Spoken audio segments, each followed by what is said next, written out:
I said guttural.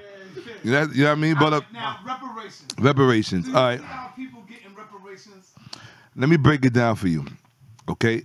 To really understand reparations, number one, as far as it has transpired in this country, even as it pertains to black people, to the descendants of those who were enslaved in this country, uh, the research is very interesting because a number of things have happened, even in the not so recent past.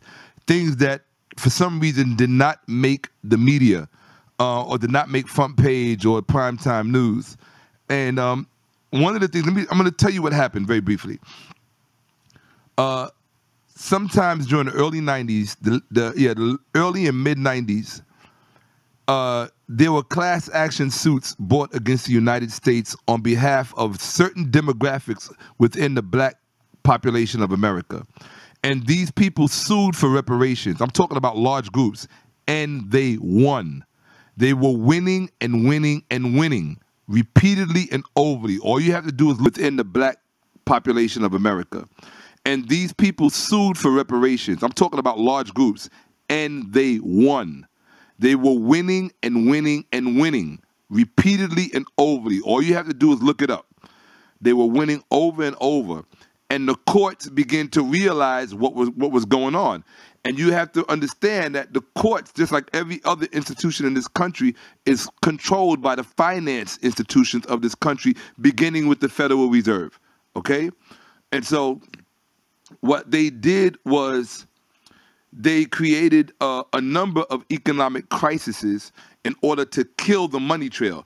The reason why I say this is because those successful reparation movements and efforts that actually received monies, what they did was they systemically and systematically followed a systematic money trail.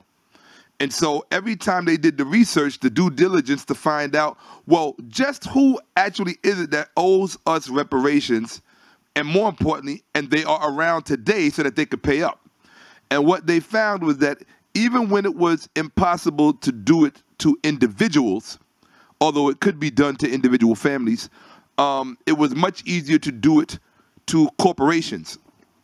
And what they found is that many of the corporations that exist today actually took part in the enslavement process of American Africans, or actually of Africans in this country. We were not American Africans. We were just Africans, as we still are, just Africans. We are not Americans. So, I mean, that's just from my perspective. But in any event, so some of those corporations named, are you familiar with the bank Wachovia? Okay, well, are you familiar with the financial house Lewis, Harriman and Brown? Okay, the financial house Lewis, Harriman and Brown's. This was one of these finance houses down on Wall Street. Like, what's a financial house on Wall Street today? Can you name one? Lehman Brothers. All right, Goldman and Sachs, Lehman Brothers. You understand what I'm saying, SaNeter? Merrill Lynch, people like that. Thank you very much. So Lewis, Harriman and Brown, they were one of these financial houses. And as was Wachovia, as is J.P. Morgan, as is a number of major corporations, a number of major insurance companies. You'll get a piece of the rock, they're Prudential, right? A number of these people, because they insured the slaves. You understand what I'm saying? They insured the chattel property. And so what was happening is that the financiers on Wall Street began to forecast into the future, deep into the future, and they saw where this reparation movement was leading, because you have to remember, people were winning. This is important, and it can't be underestimated, SaNeter, right? And the reason why this is important is that part of the reason that this was, the most essential reason that this was taking place was because of a cadre of black lawyers, attorneys, esquires, who were basically at the top of their game, and they began to advocate for the reparations movement. And the number one attorney who comes to mind, only because, as far as my research goes, would be what's the brother? Johnny Cochran, the brother who became famous through the O.J. Simpson case. What people fail to realize is that Johnny Cochran put together a cadre of lawyers at the Cochran firm, and their main goal was going to be to get reparations for American Africans. That was the main goal. Mysteriously, Johnny Cochran mysteriously came down with cancer or some heart disease, whatever it was. You know the CIA and their cancer guns and heart attack technology, right? Biological warfare. So he was neutralized. That's a political term for murder. And subsequently, all of the attorneys at his firm were fired. All of the attorneys that were at his firm during his lifetime and during his tenure there were fired because they shared the same ideology. Okay? So you have to understand that reparations, even if black people in this country don't take it seriously, you have to understand that those persons who are in positions to lose money, such as financial houses, the banks, and the corporations who actually are guilty of participating in the enslavement process, they take it seriously.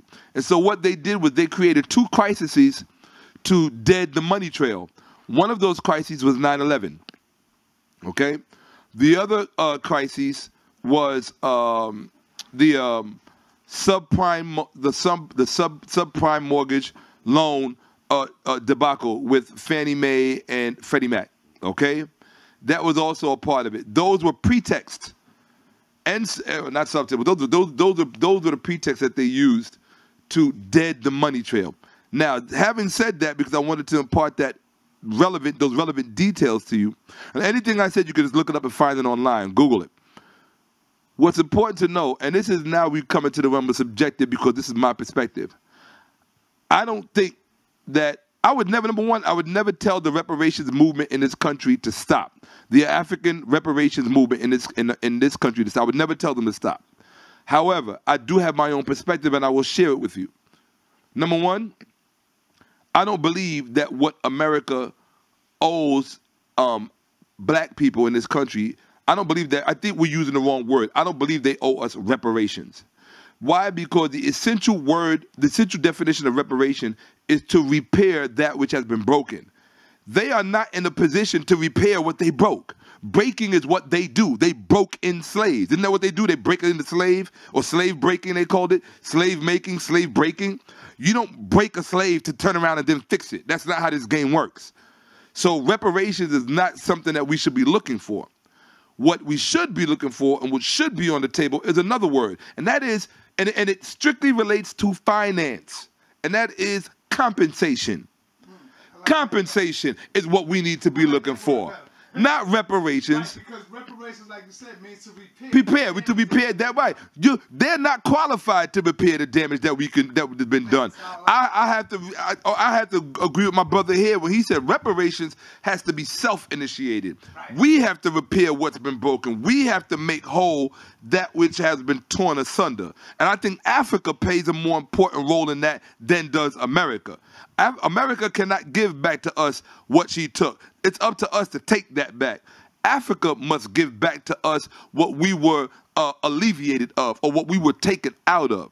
You understand what I'm saying? So Africa plays an important role in this as well. I love Africa, and I am 100% African, but I don't let Africa off the hook. You understand what I'm saying? So she has her share of responsibility that she owes to us as her children. You know, parents are supposed to do for their children. And if we claim Africa as our mother and our father, then Africa must deal with us as a parent-child relationship. But let me say this one last thing. The last thing, I'm speeding it up. The last thing is, keep in mind compensation. Because that which was taken from us, our language. No white person in America can give you back your language. You know, I want you to keep in mind when you walk through the projects in America, if you walk through a black neighborhood in America, St. Louis, Arkansas, the Bronx, Brooklyn, Florida, Miami, Liberty City, Oklahoma, wherever black people are concentrated, right? Delaware, wherever. We look at each other and we call each other by these generic names that don't tell us who we are. what do we say? I'm from Delaware. I'm a Brooklynite. We claim all these. I'm a Blood. I'm a Crip. None of these names tell us. None of these names speak to what we lost.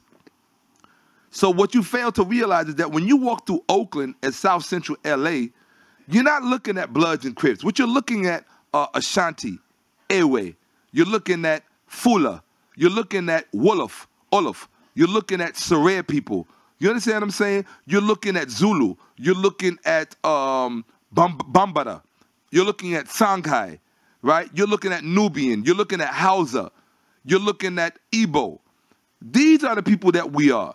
You understand what I'm saying? We have names. We have proper names, and we need to begin to reclaim and associate those names. You understand what I'm saying? And these things white people cannot give us back. So, you know, reparations, that's fine. If you want to call it that, that's fine.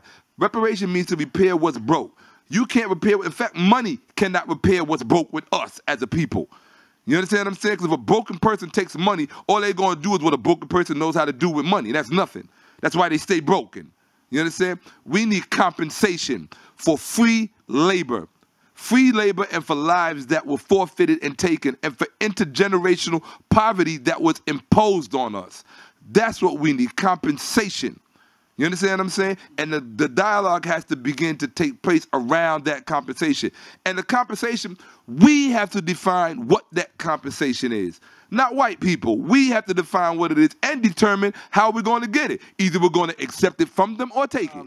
You know, mention one thing, a couple of things about this reparation thing. And I think the important thing is to understand that I don't believe that we should be asking for anything from our former slave masters and current oppressors, right?